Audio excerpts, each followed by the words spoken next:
If he really does puts tariffs on gold and silver, you will see a massive drive to cover short positions that are back naked, and the metal has to come from somewhere. Often it does come from London. They would end up putting a 10%, a 15%. Who knows how high that tariff is?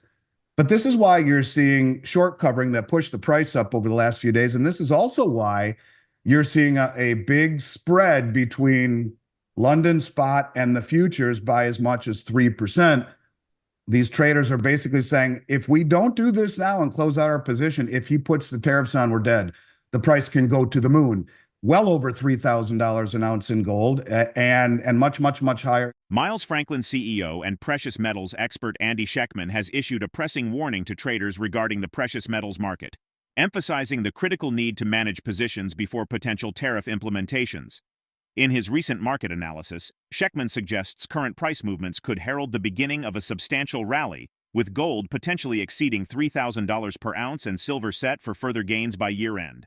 Bank of America's projection aligns with this bullish outlook, forecasting gold prices to reach $3,000 per ounce by the first half of 2025, despite the strengthening U.S. dollar. This presents an unusual market dynamic, as traditionally, a stronger dollar tends to reduce gold's appeal as a safe haven asset.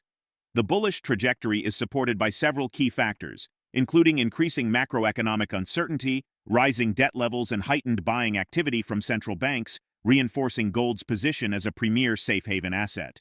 While many investors remain focused on cryptocurrencies, Schectman points to significant developments in the precious metals market that warrant attention. With gold approaching $2,730 per ounce and silver exceeding $32 per ounce, the market shows both promising opportunities and potential risks. Recent trading has demonstrated this volatility, with futures prices showing notable premiums, gold rising over $60 an ounce, approximately 2%, and silver increasing by $1, 3%, above their respective London spot prices. However, the market has experienced some recent turbulence. Gold prices struggled to maintain momentum after falling below $2,700 during Thursday's early European session, following Wednesday's U.S. Consumer Price Index report, which indicated stalled progress toward the Federal Reserve's 2% inflation target. The silver market faced similar challenges. It initially attempted to rally but met resistance at $32.35 before retreating in response to a higher-than-expected producer price index report. These market movements and their underlying factors paint a complex picture of the precious metals landscape, suggesting significant potential for price appreciation while highlighting the importance of careful position management in an increasingly volatile market environment. Before diving into this video, subscribe to our channel, hit the bell icon for notifications, and share it with your friends. If he really does puts tariffs on gold and silver, you will see a massive drive to cover short positions that are back naked, and the metal has to come from somewhere. Often it does come from London. They would end up putting a 10%, a 15%. Who knows how high that tariff is? But this is why you're seeing short covering that pushed the price up over the last few days. And this is also why you're seeing a big spread between London spot and the futures by as much as 3%. These traders are basically saying, if we don't do this now and close out our position, if he puts the tariffs on, we're dead. The price can go to the moon, well over $3,000 an ounce in gold, and much, much, much higher in silver. So much so, and I don't like to make predictions, but I would make a prediction that we see a really strong rally into the end of the year as a result of this. And this is just the very beginning. It will be an interesting thing to watch. We'll see what happens over the next few days. This is similar to what we saw during COVID. It was the other way around. There were big premiums on on spot over future. The other way around here, not there, because there was worry about the ability to get metal here because of the supply chain disruptions. And so you would see the price $70, $80 higher than the futures price. Well, it's the other way around now, because they're basically saying in the future, you put these tariffs on, prices are going to go way higher. And you look on the futures market right now and look into the March contract, and the prices are way higher than spot is right now. It's very bullish for both gold and silver, and underscores how stupid these banks are. It also underscores the sensitivity of the precious metals market to things like policy developments or geopolitical risks, where just like that, things change. And this is all happening kind of under the radar as most people are fixated on what we've seen with cryptocurrencies. They're not noticing this. And here we are right back up above 2,700 as we speak right now. The gold is almost 2,730, pretty darn close to where it was before all of this started. Silver is just over $32 an ounce. So we're climbing right back to where we were. The banks were able to cover a bunch of their shorts. And here we go, back to the upside again. Only now you have something that could potentially usher in, honestly, a real squeeze.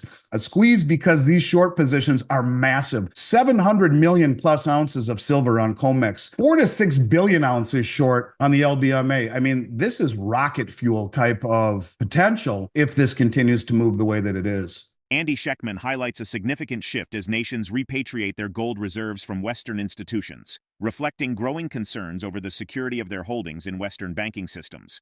Venezuela's current initiative to recover $550 million in gold bars from the Bank of England stands as a prime example of this shifting dynamic. Their urgency stems from concerns over potential international sanctions, particularly significant given that existing U.S. financial sanctions have already effectively isolated the country from international markets.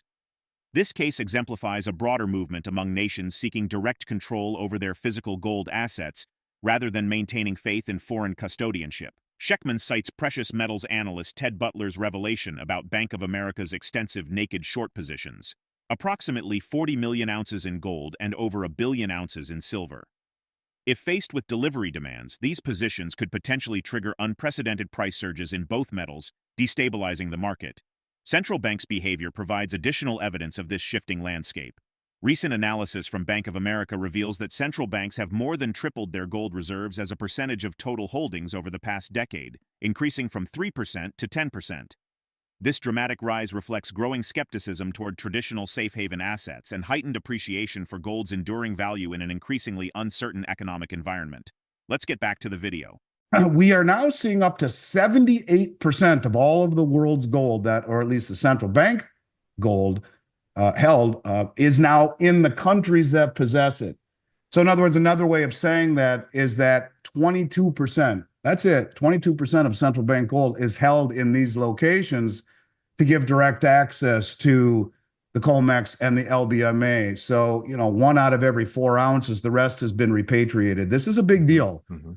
Maybe 1 out of 5 ounces, actually. It's a very big deal. In 1972, it was half of the gold. 50% of it was held at the Bank of England and the New York Fed. It's now down to 22%. It's a big deal. And it really, I think, goes to show that these countries are no longer trusting that we will even repatriate or return their gold, rather, just like what happened to Venezuela. It's a big deal, and I think it will continue to happen. Not only are these institutions draining the world's supply, but they're no longer leaving it in custody with the West. The bullion banks are the biggest banks in the world. They're the J.P. Morgans, they're the Citibanks, they're the Deutsche Banks, the Standard Charter, HSBC. These are the big banks, and if they fail to deliver, creating a massive spike in the price of gold, it would reverberate through all of their dealings. I don't want to say this is the reason, but so many people are looking at Bank of America. Ted Butler said they're the ones that are short the most, naked short 40 million ounces in gold and 1 billion plus ounces in silver. Now, God rest his soul, he's been dead for a little while. I haven't seen much in the way of update in terms of what they've done with those positions. But look, if a major player fails to deliver, what does that say for the rest of their dealings? And it would create reverberations very, very quickly. In terms of the price of gold and silver, it would spike in a very parabolic manner. So I don't know. I mean, these are uncharted waters. And this is what happens when you mess around with Mother Nature and you suppress interest rates and you suppress. The growing trend of repatriating gold and silver reflects a shift in how nations view the security of their precious metal reserves. As global uncertainties rise, these metals are becoming increasingly important as safe haven assets. The rising demand for gold and silver, combined with the tightening of global supplies, could lead to significant price increases, especially if major players fail to deliver on their positions. What are your thoughts on the growing importance of gold and silver in today's financial landscape? Share your views in the comments below. Remember to like, subscribe, and hit the bell icon for more updates. Thanks for watching.